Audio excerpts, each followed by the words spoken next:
Hey, everybody, welcome to this episode of the W Production Podcast. I'm Dr. John Meis here with my partner, Wendy Briggs. How you doing, Wendy? I'm doing amazing. It is a beautiful day, ready to get going. All right. Well, we've got a great topic today, and the topic is being prepared for a recession. Now, nobody has a crystal ball. Nobody knows what's going to happen with the economy. I wish we all did. But there is considerable evidence that we may be heading into a recession. Some of the things that I watch is the company's GDP, which is the total value of goods and services produced in the United States, is declining. We have inflation that's staying relatively steady. The Federal Reserve yesterday kept interest rates steady, so they didn't increase them, which I guess is relatively good news. Unemployment is increasing for a variety of reasons. One of them is the topic that we had on our last episode was AI. AI is replacing jobs, and there are more unemployed people than there have been. The yield curve, so that is bonds, the interest rates that bonds are selling at. The long-term interest rates are lower than the short-term rates, and when that happens, that's usually very much a sign of recession. And then the last one is consumer confidence, and consumer spending is declining. And so those are some of the main reasons. I've got a whole list of them here, but those are some of the ones that I think are, an indicator that we should be thinking about and getting prepared for. So, Wendy, why, even if there is no recession, why are these strategies helpful? Well, over the years, as you mentioned earlier, no one has a crystal ball. And we often have seen practices experience unexpected challenges, right? We've had 1,000-year floods destroy not only the practice, but everybody's homes that worked in the practice. The entire community was devastated. You've experienced some unexpected floods in your practices, different kind, but building failures, equipment failures. We've seen doctors that ended up, with what should have been a routine surgery have intense complications, and they found themselves in the ICU for weeks or even months. We've seen unexpected heart attacks take people out for a period of time. So whether it's the recession, again, depending on who you listen to, even if there's a moderate risk, we should be thinking about how to prepare ourselves. But these strategies are helpful in any circumstance where there's an unexpected challenge, because it puts your practice in a more steady and favorable situation to weather any storm that comes, whether that's from the economy, whether that's from nature, whatever it might be around the bend. These strategies can help protect your practice and your asset and you from any of these unexpected threats. Yeah, for sure. So let's jump into this. Is going to be a two-parter, and we're going to cover the first three strategies on this podcast. The next podcast will have the next four. And so number one is strengthen financial reserves and cash flow. Okay, so it wasn't that long ago where everybody COVID. Practices are closed. We don't know how long. Initial word was 2 weeks. And then depending on what state you're in, you may have been closed for 2 or 3 months, right? In which country you're in. You may have been closed for a long time.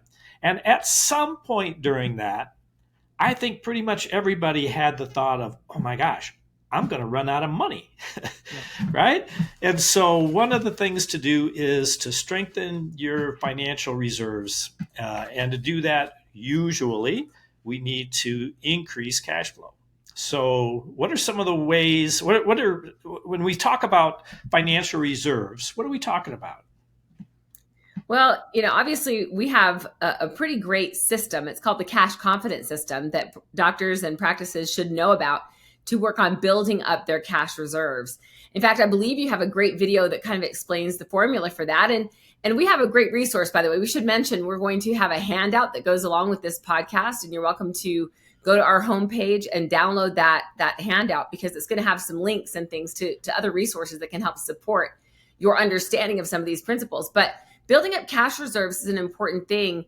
Again, like we said, for any type of financial threat, it's important to have a healthy flow of cash. And as you mentioned, some of the practices that really struggled the most during COVID were the ones that didn't have cash. And sometimes we go through cycles where we don't have a lot of cash on hand because maybe we've just finished a practice expansion, or maybe we're preparing for a period of growth, which means we've got more team than we typically have. So our salaries may be a little bit out of whack on a temporary basis. Whatever that structure is, or wherever your current circumstance may be, it's a good time to take a step back and look at your cash reserves right now, because it's going to be important if we do go into a recession to have a healthy cash reserve that we can tap into as needed. Yep. And we have a tool and a whole training on exactly what cash confidence looks like, how to build it, where it comes from, where to hold it, all that kind of stuff. So next one is reduce unnecessary expenses. And it's fascinating to me when we do some of our events. So our executive GPS, we do a financial review and we take people's financial statements and we go through and we identify opportunities. And I have never looked at a financial statement where there wasn't significant amount of waste, enough waste actually to pay for the entire training, the entire executive GPS, which is a 5-year strategic planning process. So there is very commonly wasted spending that can be reduced very, very easily. Now, if you reduce a one-time expense, that has some value because that money can be put into your cash reserves.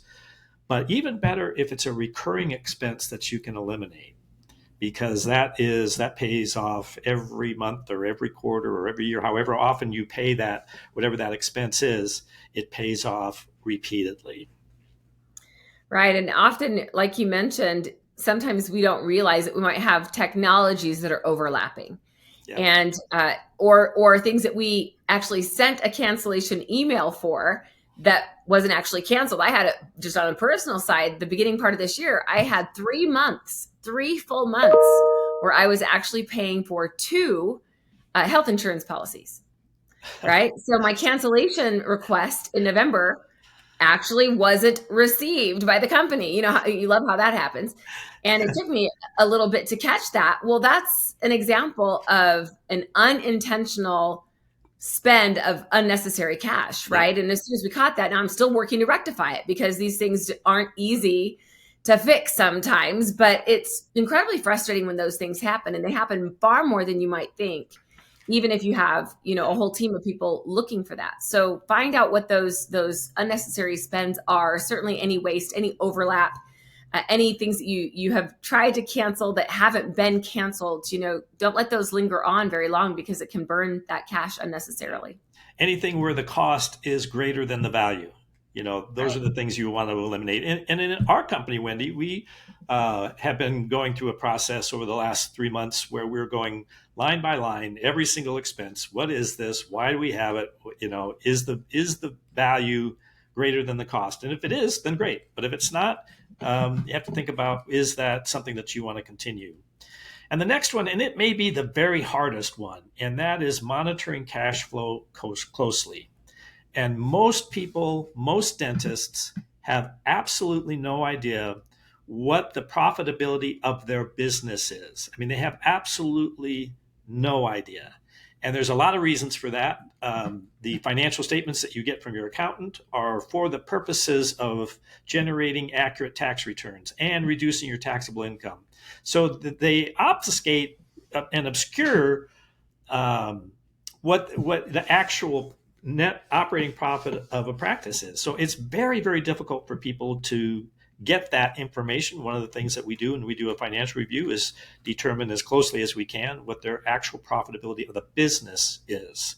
So really, really helpful to have clean P&Ls so that you can monitor cash flow closely. Not easy to do, I understand. And that's why most dentists couldn't tell you what the profitability of their practice is.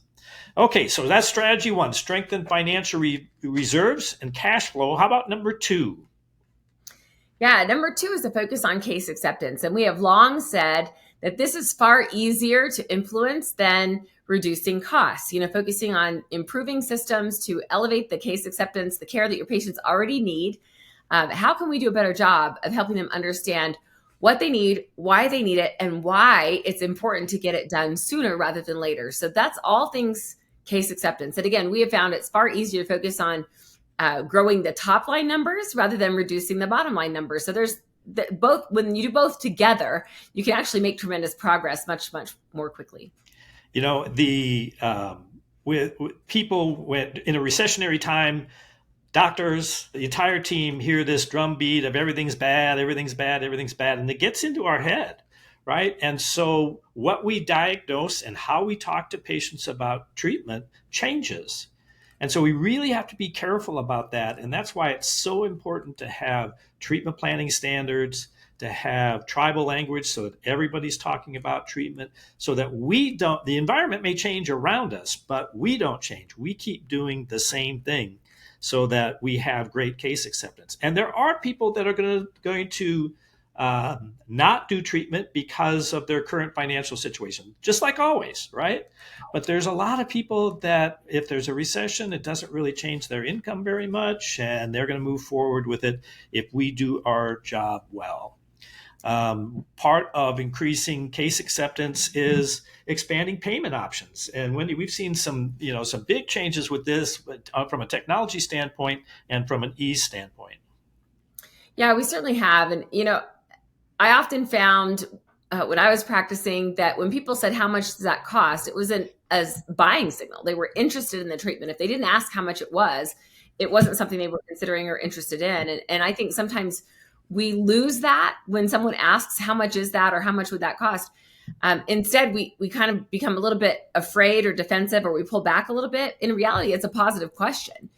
And I think as well, I learned that people often don't make a buying decision based on the total dollar amount, the total treatment plan cost, or what have you. They often will accept it if we talk in terms of monthly payment amount.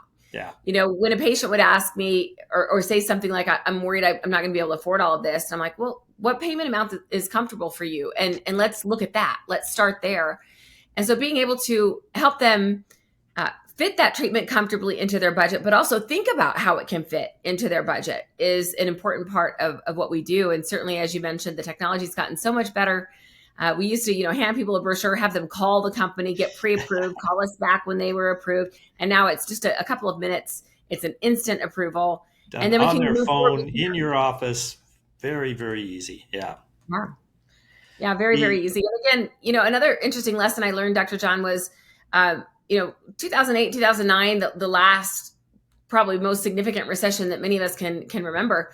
I was worried about what this would mean for our preventive services. I was thinking, gosh, a lot of the preventive services that we talk about are not covered by insurance. They're, an out-of-pocket cash outlay, which we've seen, hey, if you build the value, patients will move forward. And what was interesting is I thought as their budgets or as they became a little bit more cautious with their money, that would be the first thing to go. And what I found was actually the opposite. I found that they really wanted to focus more on prevention, and they were more interested in investing in preventive services because they wanted their dollars to go farther in the future. And so it really didn't have much of an impact that I thought on the preventive services. They actually were more excited to do that and more willing to invest in that than they had been prior. And because they're looking at reducing future expenses, this is a great time. If you don't have a membership plan or a discount plan, this is a great time to introduce one. If you have one, it's a great time to re-educate your patients on the availability of it, because it's a great way for patients to get the care they need and to reduce the cost. And for practices, we know that when patients are on a membership plan, they accept more care. They're retained in the practice more effectively than if they're not on a membership plan. So it makes sense. It's a win-win-win for everybody. Okay, strategy. So that's strategy number 2, which is focusing on case acceptance. Strategy number 3, adjust marketing strategies and maximize patient retention. Yeah, it's so important to make sure we have patient flow dialed in. We did a podcast not too long ago on our practice pillars, the pillars of practice success. And the first pillar is all things patient flow. And, sometimes we go through these periods of emotional reaction when we're frustrated with a certain company or we focus too heavily on the write-offs of the certain company. We're like, okay, get rid of that plan. And we don't always have the best strategic plan for what that's going to do to our patient flow. So it's important when we're heading into any type of disruption or financial uncertainty, it's really important that we right size our patient flow. And so we have some tools that can help with that. We have a capacity and demand analysis tool. so that you can evaluate, where you are in your practice in regards to patient flow. If you were to see a reduction in patient flow, because the ADA's Health Policy Institute states that over the last few years, we've had less patient visits anyway. That's without a recession happening. We're having patients seek out treatment less frequently than they may have in years gone by. So we should have a good handle on this anyway, right? Where are you with your capacity and demand in your practice? Are you needing more patients? Are you out of capacity?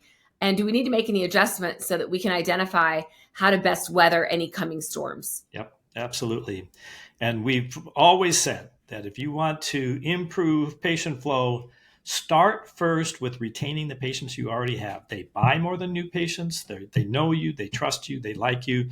So work on retention first. And we've taught for the entire time we've worked together a system of retaining patients. We call it our 7Rs. And when people really focus on that, that's when we see profitability grow. In fact, patient retention and profitability are highly, highly correlated. So if we're doing everything we can to maximize our retention of patients, then we have less stress and pressure, but we still need to keep an eye on new patients, don't we? Yeah, absolutely. And new patients really are the lifeblood, that fill in all the gaps on our patients that we are working to retain, simply because there's often more opportunities on new patients. There's a higher incidence of periodontal disease, for example. They often, depending on the circumstance, obviously, but they may have years of neglect that they're trying to make up for or catch up for. So the treatment options are often considerable with new patients. And certainly we see plenty of our retaining patients as they age and as they continue to have more wear and struggles. It's not like we don't have treatment to do there either. I think that's a very common misconception. I've heard doctors say everybody in my practice is done, like they've been fully restored. And I'm like, Yes. I don't know if that's actually ever possible, but the statistics do say that most new patients do have different needs than our current patient flow. So we need to keep that flow healthy, especially because naturally we see practices lose patients now and again. So we want to make sure that we're replacing any patients that we've lost with a healthy focus on new patient acquisition as well. And we have a process for that. So our 17-step patient flow generator system. And really, it's the first time, I can't believe it, that I think we said system on here. So all of these things are systems. And in most practices, they're not systems. They're not done in a systematic way. They're done in reaction to something. Well, these are all things that should be in place. They should be in place all the time. And that's how we generate greater profitability, greater efficiency, greater satisfaction for doctors, greater satisfaction for team, and healthier patient bases. Yeah, all super important, again, to weather any storm, whether it's economic, whether it's health, whether it's facility, whatever it may be. These are the systems that are going to help keep practices moving forward without too much disruption when you weather whatever might be coming in the future. Yep, very good. So that's the first 3 strategies on how to prepare for what may be a coming recession. And thanks for listening to this episode of the W Production Podcast. We'll see you next time. Thanks, everybody.